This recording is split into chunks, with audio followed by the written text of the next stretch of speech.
अगर खाना खाने के बाद आपका पेट फूला रहता है, पेट में गैस और कब्ज़ रहती है और इसके अलावा बलगमी मिजाज या गले में रेशा, बलगम, केरा बहुत ज़्यादा है, बलगमी खांसी आ रही है, खाना खाने के बाद पेट डोल की तरह फूल जाता है और पेट में जो है वो गैस रहती है, बलगमी मिजाज है, गला जो है वो सारा रेशे से भरा रहता है, नज़ला और ज़ुकाम है, पतला पानी की तरह आ रहा है या रेशा बन रहा है बहुत ज़्यादा, तो ये वीडियो आपके लिए है। ऐसे तमाम हजरात, दोस्त, मेरे भाई बहनें, बेटियां जो ये शिकायत करते हैं कि जब भी खाना खाते हैं तो डकारें आना शुरू हो जाती हैं और पेट में मुतफ़न शुदा गैसें बन रही हैं, पेट में ग़िज़ा जो है वो मुतफ़न हो चुकी होती है, ख़राब हो चुकी होती है, तो ये वीडियो आपने ज़रूर और मुकम्मल देखनी है। ऐसे तमाम ख़वातीन व हज़रात जिनके पेट में गैस और कब्ज़ की शिकायत हो, जिनको और मिजाज उनका बलगमी हो, ये चीज़ ज़हन में रखनी है कि रेशा और केरा और बलगम की शिकायत वो करें। जिस्म में जो है वो नकाहत हो, सुस्ती हो, रेशा और बलगम की वजह से नकाहत और सुस्ती हो, बलगमी मिजाज हो चुका हो, तो ऐसे मरीज़ों के लिए ये वीडियो बहुत ज़्यादा अहम है। इसको पूरा देख लें तो इंशाल्लाह आपके ज़हन में जो भी सवालात होंगे, इसको देखने के बाद इस नुस्खा के इस्तेमाल से आप मुकम्मल ठीक हो जाएंगे इंशाअल्लाहुल अज़ीज़। ये मेरा दावा है कि आप इस दवा को चंद हफ़्ते इस्तेमाल कर लें, आपका पेट जितना मर्ज़ी तना हुआ हो, पेट बहुत ज़्यादा बढ़ गया हो, वो कम होना शुरू हो जाएगा। बिस्मिल्लाहिर्रहमानिर्रहीम। मैं हूं आपका तबीब homeo herbalist doctor Mohammad Mukhtar Qadri, कामों के गुजरांवाला पाकिस्तान से।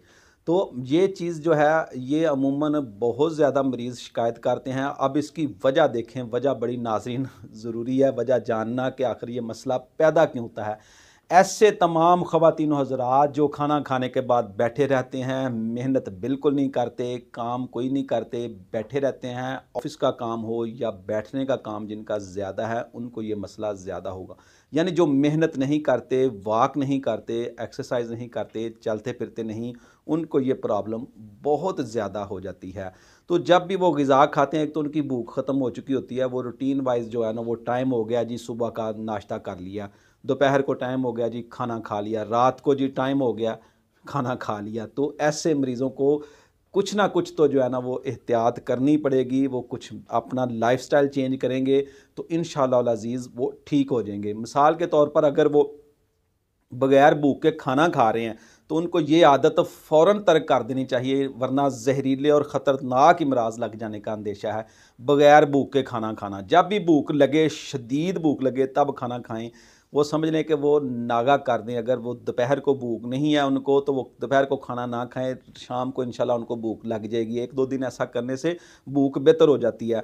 और जो ग़िज़ा मैदा में पहले से मौजूद है, मुतफ़न शुदा ग़िज़ा मौजूद है, वो भी आहिस्ता आहिस्ता जो है ना हमारी बॉडी जो है ना उसको तहलील करके ख़त्म कर देगी। मिसाल के तौर पर अगर इस तरह खाना खाएंगे तो क्या सूरत हाल होती है, जिस तरह आप देखें कोई किसी बर्तन में कोई सालन जो है वो ख़राब हो चुका हो तो आप उसमें नया सालन डाल दें, ताज़ा बना हुआ सालन उस बर्तन में डाल देंगे तो क्या होगा, उसमें गैसें पैदा होंगी, वो भी सालन ख़राब हो जाएगा। पहले वाला तो ऑलरेडी ख़राब है और दूसरा जब उसमें शामिल करेंगे तो वो भी ख़राब हो जाएगा। तो जब दोनों सालन ख़राब हो जाएंगे तो देखें इसका फ़ायदा क्या है। जब तक वो पहले वाला सालन, वो बर्तन जो है, अगर उसमें थोड़ा सा भी पुराना सालन लगा हुआ होगा ख़राब शुदा, तो नया सालन डालने से वो नया भी ख़राब हो जाएगा। तो उसको साफ़ करें अच्छी तरह, बर्तन को धो लें और नया सालन उसमें डालेंगे तो वो ख़राब नहीं होगा। इसी तरह मैदा की भी सूरत हाल है कि मैदा के अंदर बलगमी मवाद अंदर जमा होता है, रुका होता है, बगैर भूख के आप खाई जा रहे हैं जी, रूटीन बन गई है जी, हमने खाना है, सुबह खाना है, दोपहर खाना है, शाम खाना है। तो इससे क्या होगा, वो पहले वाली ग़िज़ा के साथ नई ग़िज़ा मिलकर वो भी मुतफ़नज़दा हो जाएगी और उसमें से बदबू पैदा हो जाएगी। ये कभी भी आप जितनी मर्ज़ी मेडिसिन ले लें, आप, मेरा आपको चैलेंज है, जितनी मर्ज़ी मेडिसिन ले लें उतनी देर तक ठीक नहीं होगी जब तक आप अपना लाइफ़स्टाइल नहीं चेंज करेंगे और ग़िज़ा पर कंट्रोल नहीं करेंगे।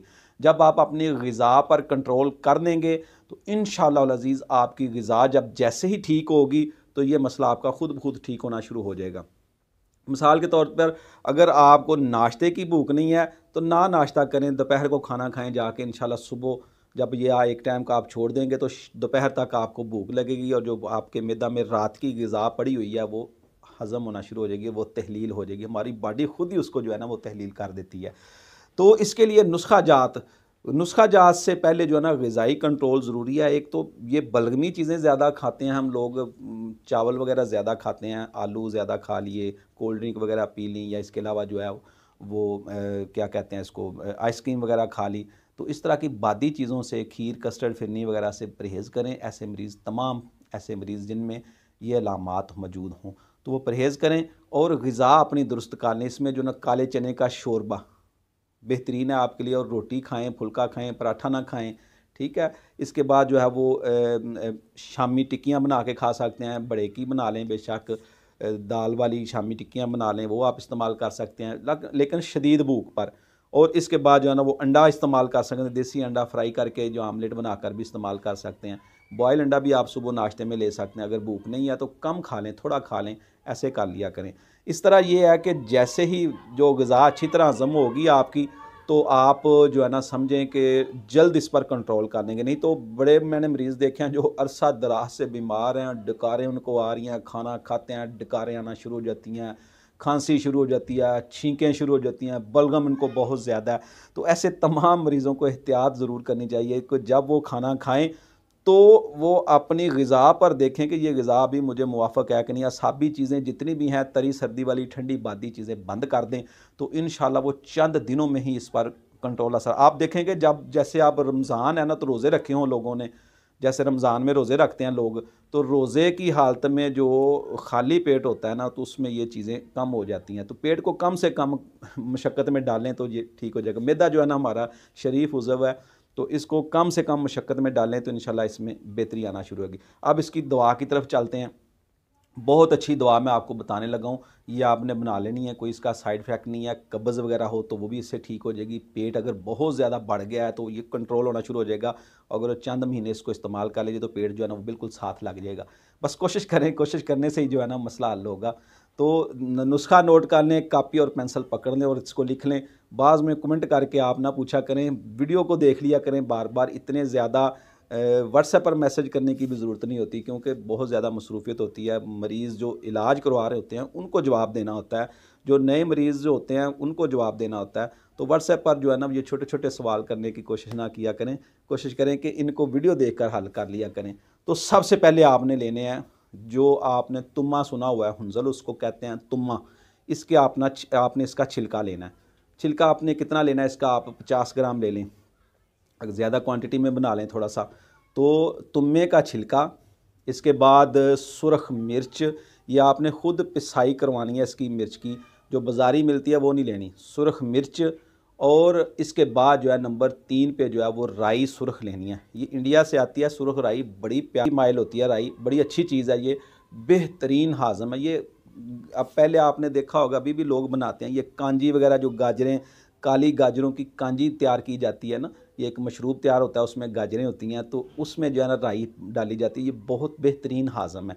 तो ये तीनों चीज़ें आपने बराबर वज़न ले लेनी है, यानी 50-50 ग्राम ले लें। इनको अच्छी तरह पाउडर करके इनकी गोलियां बना लें, ठीक है। या चने के बराबर गोलियां बना लें, या 500 mg वाले कैप्सूल भर लें, ठीक है। 500 mg वाले भर लें, 1000 mg वाले ज़रा दरमियाने भर लें।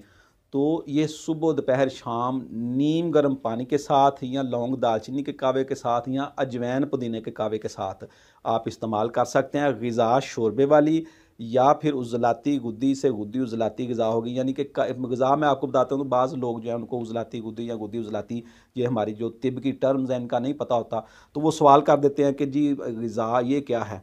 तो ग़िज़ा नोट कर लें।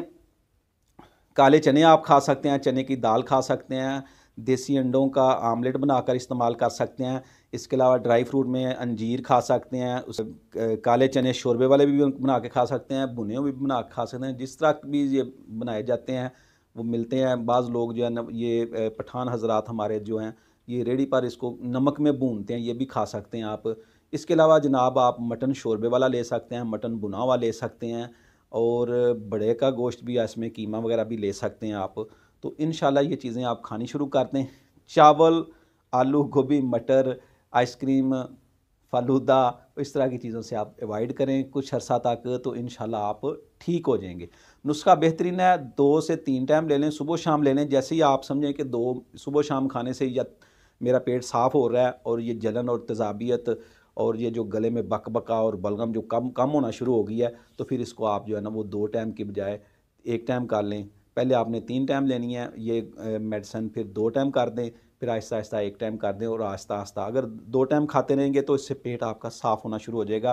पेट में रुकी हुई रिया जो है वो खारिज हो जाएंगी और इंशाल्लाह आपको ये मसला आपका ठीक हो जाएगा। आप इसको तबख़ीर समझ लें, आप इसको पेट के अंदर मुतफ़न शुदा ग़िज़ाएँ समझ लें, जो मर्ज़ी समझ लें। ये पेट के या बलगमी रतूबात जो हैं वो मैदा में रुकी हैं, जो मर्ज़ी समझ लें, इंशाल्लाह ये सारी ठीक हो जाएंगी।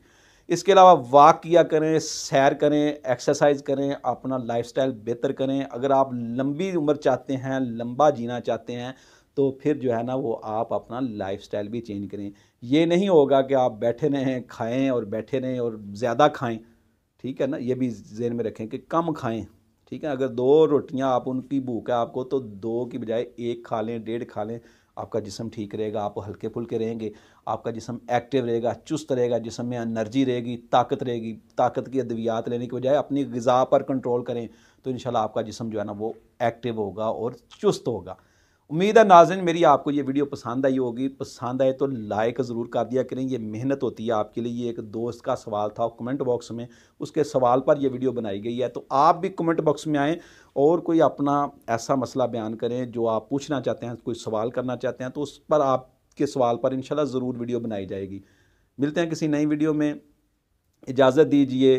अस्सलामु अलैकुम वरहमतुल्लाहि वबरकातुहू।